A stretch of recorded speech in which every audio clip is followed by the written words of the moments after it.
ಸುಮಾರು ಕಡೆ ಅವರ ಕಡೆ ಕಾರ್ಯಕ್ರಮವನ್ನು ಕೊಟ್ಟಿದ್ದಾರೆ. ಸೊ ಅವರಿಗೋಸ್ಕರ ವೇದಿಕೆಯನ್ನು ಅನುವು ಮಾಡಿ ಕೊಡ್ತಾ ಇದ್ದಾನೆ ಸಂದೇಶ್ ಶೆಟ್ಟಿ ಸಳವಾಡಿ, ನಿರೂಪಕರು ಮತ್ತು regional business manager Cipla limited. So ಇವರಿಗೆ ಈ ವೇದಿಕೆಯನ್ನು ಅನುವು ಮಾಡಿ ಕೊಡ್ತಾ ಇದ್ದಾನೆ. ತಮಗಿದು ಸಹ ಪ್ರೀತಿಯ ಸ್ವಾಗತ.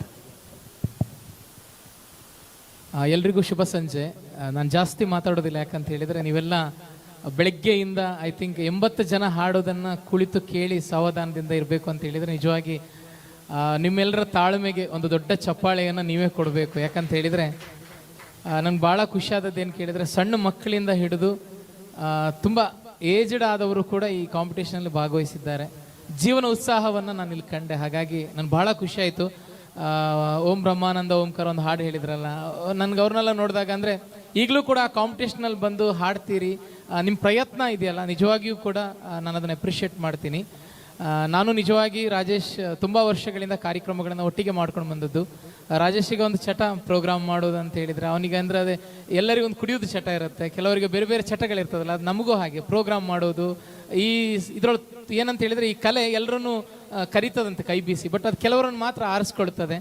ರಾಜೇಶ್ ಕುಂದಾಪುರದಲ್ಲಿ ಒಬ್ಬ ಬಹಳ ಒಳ್ಳೆಯ ಹಾಡುಗಾರನಾಗಿ ಬಹಳ ಒಳ್ಳೆಯ ಸಂಘಟಕನಾಗಿ ಗುರುತಿಸಿಕೊಂಡವ. ಹಾಗಾಗಿ ಇನ್ನೊಂದಿಷ್ಟು ಜನರನ್ನು ಈ ಕ್ಷೇತ್ರದತ್ತ ತರಬೇಕು ಅನ್ನೋದು ಅವನ ಆಸೆ. ಹಾಗಾಗಿ ನೀವೆಲ್ಲ ಇಲ್ಲಿ ಗೆಲ್ಲುವುದು ಎಷ್ಟು ಮುಖ್ಯನೋ ಕೂಡ ಅದಷ್ಟೇ ಮುಖ್ಯ ನೀವು ಭಾಗವಹಿಸೋದು ಕೂಡ. ಈ ಯಾರು ಭಾಗವಹಿಸಿದ್ದೀರಿ, ಐ ಥಿಂಕ್ ಇದೊಂದು ಮೆಟ್ಟಿಲು ಅಂತ ನಾನು ಭಾವಿಸ್ತೇನೆ. ಕೆಲವೊಬ್ಬರು ಸೋಲ್ತಾರೆ, ಬಟ್ ಸೋತ್ರೆ ಅದು ಸೋಲಲ್ಲ, ಮುಂದಿನಕ್ಕೆ ಒಂದು ಮೆಟ್ಟಿಲು ಅಂತ ಭಾವಿಸ್ಕೊಳ್ಳಿ. ಗೆಲುವು ಕೂಡ ಇದು ಫೈನಲ್ ಅಲ್ಲ, ಇನ್ನು ಮುಂದೆ ತುಂಬ ಅವಕಾಶಗಳಿರ್ತವೆ. ನಿಮ್ಗೆ ಗೊತ್ತಿರ್ಬೋದು, ವೆಸ್ಟ್ ಬೆಂಗಾಲಲ್ಲಿ ಹುಟ್ಟಿದಂಥ ಶ್ರೇಯಾ ಘೋಷಾಲ್, ಹರಿಯಾಣದ ಫರೀದಾಬಾದಲ್ಲಿ ಹುಟ್ಟಿದಂಥ ಸೋನು ನಿಗಮ್, ಕೊಚ್ಚಿ ಕೇರಳದಲ್ಲಿ ಹುಟ್ಟಿದಂಥ ನಮ್ಮ ಯೇಸುದಾಸ್ ಇರ್ಬೋದು, ಇಂದೋರ್ ಮಧ್ಯಪ್ರದೇಶದಲ್ಲಿ ಹುಟ್ಟಿದಂಥ ಲತಾ ಮಂಗೇಶ್ಕರ್, ಬೆಂಗಳೂರು ಹುಟ್ಟಿದಂಥ ಸಂಜೀತ್ ಹೆಗಡೆ, ವೆಸ್ಟ್ ಬೆಂಗಾಲ್ ಹುಟ್ಟಿದಂಥ ಅರ್ಜಿತ್ ಸಿಂಗ್, ಇವ್ರನ್ನೆಲ್ಲ ಇಡೀ ದೇಶ ನೆನಪಿಡುತ್ತೆ. ಯಾವುದೋ ಭಾಷೆ, ಯಾವುದೋ ಊರು, ಬಟ್ ಎಲ್ಲರೂ ಗೌರವಿಸ್ತಾರೆ ಅಂತ ಹೇಳಿದರೆ ಅದು ಯಾಕಂತ ಹೇಳಿದರೆ ಅವರು ಸಂಗೀತಕ್ಕೆ ಕೊಟ್ಟಂಥ ಒಂದು ಅವ್ರೇನು ಟ್ಯಾಲೆಂಟ್ ಇದೆ ಅದನ್ನು ಜನ ಗುರುತಿಸ್ತಾರೆ. ಹಾಗಾಗಿ ಆ ಟ್ಯಾಲೆಂಟ್ ಅನ್ನೋದು ಎಲ್ರಿಗೂ ಬರೋದಿಲ್ಲ, ಬಟ್ ಕೆಲವರಿಗೆ ಬಂದಿರ್ತದೆ, ಅದನ್ನು ಉಪಯೋಗಿಸ್ಕೊಳ್ಳೋದಿಲ್ಲ. ನೀವೆಲ್ಲ ಅದನ್ನು ಉಪಯೋಗಿಸ್ಕೊಂಡಿದ್ದೀರಿ, ಇವತ್ತು ಭಾಗವಹಿಸಿದ್ದೀರಿ. ಯಾರು ಗೆಲ್ತೀರಿ ಅವರಿಗೂ ಒಳ್ಳೇದಾಗಲಿ, ಯಾರು ಗೆಲ್ಲಿಲ್ಲ ಬೇಜಾರು ಮಾಡ್ಕೊಳ್ಬೇಡಿ, ಇನ್ನೊಂದಿಷ್ಟು ಅವಕಾಶಗಳು ನಿಮ್ಮನ್ನು ಹರಿಸಿ ಬರ್ತದೆ. ನಾನು ಕೂಡ ಈ ಕ್ಷೇತ್ರದಲ್ಲಿ ತುಂಬ ಇವರೊಟ್ಟಿಗೆ ಬೆಳೆದವನು, ಹಾಡುಗಾರರ ಜೊತೆಗಿದ್ದವನು. ರೀಸೆಂಟಾಗಿ ನನಗೆ ಪ್ರಮೋಷನ್ ಆದ್ರಿಂದ ನಾನು ಬೆಂಗಳೂರಿನಲ್ಲಿದ್ದೀನಿ. ಹಾಗಾಗಿ ನನ್ನ ವೃತ್ತಿ ಬೇರೆ, ನನ್ನ ಪ್ರವೃತ್ತಿ ಬೇರೆ. ನನ್ನ ವೃತ್ತಿ ಮುಂಚೆ ಭಾಳ ಸಣ್ಣ ಲೆವೆಲಿದ್ದಾಗ ನಾನು ಎಲ್ಲ ಕಡೆ ತೊಡಗಿಸ್ಕೊಳ್ತಾ ಇದ್ದೆ. ಈಗ ಇಡೀ ಸ್ಟೇಟ್ ನೋಡ್ಬೇಕು ನಾನು ಸಿಪ್ಲದಲ್ಲಿ. ಹಾಗಾಗಿ ಸ್ವಲ್ಪ ಕಷ್ಟ ಆದರೂ ಕೂಡ ಬಿಡುವು ಮಾಡಿಕೊಂಡು ಕಾರ್ಯಕ್ರಮ ಅಂದ ತಕ್ಷಣ ಓಡೋಡಿ ಬರ್ತೀನಿ. ಯಾಕಂತ ಹೇಳಿದರೆ ಇದು ಬಿಡಲಾರದ ಒಂದು ನಂಟು. ಈ ಕಾರ್ಯಕ್ರಮ ಅನ್ನೋದು ಖುಷಿ ಕೊಡ್ತದೆ, ಸಂಗೀತ ಅನ್ನೋದು ಎಲ್ರಿಗೂ ಕೂಡ ಸಂತೋಷವನ್ನು ಕೊಡ್ತದೆ. ದುಃಖದಲ್ಲಿದ್ದರೂ ಕೂಡ ಆ ಸಂಗೀತ ಆ ದುಃಖವನ್ನು ಮರೆಸ್ತದೆ. ಆ ಮ್ಯೂಸಿಕ್ಕಿಗೆ ಅಂತ ಶಕ್ತಿ ಇದೆ. ಇವತ್ತು ಯಾರೆಲ್ಲ ಭಾಗವಹಿಸ್ತಾ ಇದ್ದೀರಿ ಅವರಿಗೆಲ್ಲರಿಗೂ ಜೀವನ ಒಳ್ಳೆಯದಾಗಲಿ. ನಿಮ್ಮನ್ನು ಯಾವುದೋ ಒಂದು ಹಾಡು, ಯಾವುದೋ ಒಂದು ವೇದಿಕೆ ಒಂದೇ ಸಾರಿ ಮೇಲೆ ಕೊಂಡೊಯ್ಯೋದಿಲ್ಲ, ಆದರೆ ಅದೊಂದು ಮೆಟ್ಟಿಲಾಗುತ್ತದೆ ಖಂಡಿತವಾಗಿ. ಸೊ ಪ್ರಯತ್ನ ಯಾವತ್ತೂ ಕೂಡ ಜಾರಿಯಲ್ಲಿರಲಿ.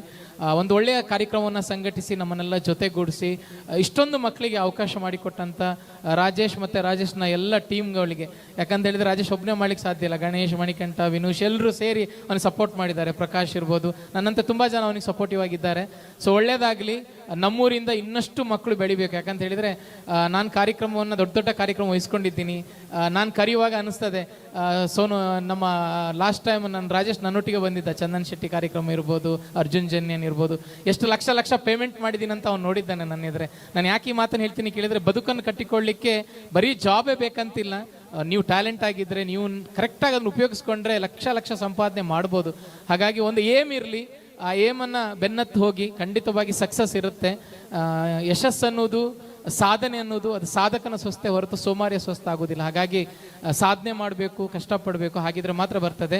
ತುಂಬ ಮಕ್ಕಳಿದ್ದೀರಿ, ನಿಮಗೆಲ್ಲ ಒಳ್ಳೇದಾಗಲಿ ಅಂತ ಹೇಳ್ತಾ ಈ ಕಾರ್ಯಕ್ರಮನ ಭಾಳ ಚಂದ ಮಾಡಿ ಸಂಘಟನೆ ಮಾಡಿದ್ದಾನೆ ರಾಜೇಶ್. ಅವನಿಗೆ, ಅವನ ಟೀಮ್ಗೆ ಎಲ್ರಿಗೂ ಒಳ್ಳೇದು ಬಯಸ್ತಾ ನನಗೆ ಅವಕಾಶ ಮಾಡಿಕೊಟ್ಟಿದ್ದಕ್ಕಾಗಿ ನಿಮ್ಮೆಲ್ಲರಿಗೂ ಅಭಿನಂದಿಸ್ಕೊಳ್ತಾ ನಾನು ಮಾತು ಮುಗಿಸ್ತೇನೆ. Thank you so much. ಧನ್ಯವಾದಗಳು ಸಂದೇಶ್ ಶೆಟ್ಟಿ ಸಳವಾಡಿ. ಸೊ ಅತ್ಯದ್ಭುತವಾದ ನಿರೂಪಕ. ಸೊ ಈ ಭಾಗದಲ್ಲಿ ತನ್ನನ್ನು ತಾನು ಗುರುತಿಸ್ಕೊಂಡಿರ್ತಕ್ಕಂಥದ್ದು ನಿರೂಪಕನಾಗಿ. ಸೊ ಈಗ ವ್ಯಾಪ್ತಿ ದೊಡ್ಡದಾಗಿರೋದ್ರಿಂದ ಬೆಂಗಳೂರಲ್ಲಿ ಸೆಟಲ್ಡ್ ಆಗಿದ್ದಾರೆ. ಬಟ್ ಅವ್ರು ಮಾತಾಡಿರ್ತಕ್ಕಂಥ ಮಾತುಗಳು ನಿಜವಾಗ್ಲೂ ಖುಷಿ ಆಯಿತು. ಸೊ ಆ ಮಾತುಗಳಿಗೆ ಒಮ್ಮೆ ಜೋರಾದ ಚಪ್ಪಾಳಿಯನ್ನು ಕೊಡಬೇಕು ಅಂತ ಕೇಳಿಕೊಳ್ತಾ ಇದ್ದೇನೆ. ಧನ್ಯವಾದಗಳು ತಮಗೆ. ಸೊ ಅದ್ಭುತವಾಗಿ ಮಾತಾಡಿ ಸ್ಪರ್ಧಾಳುಗಳಿಗೆ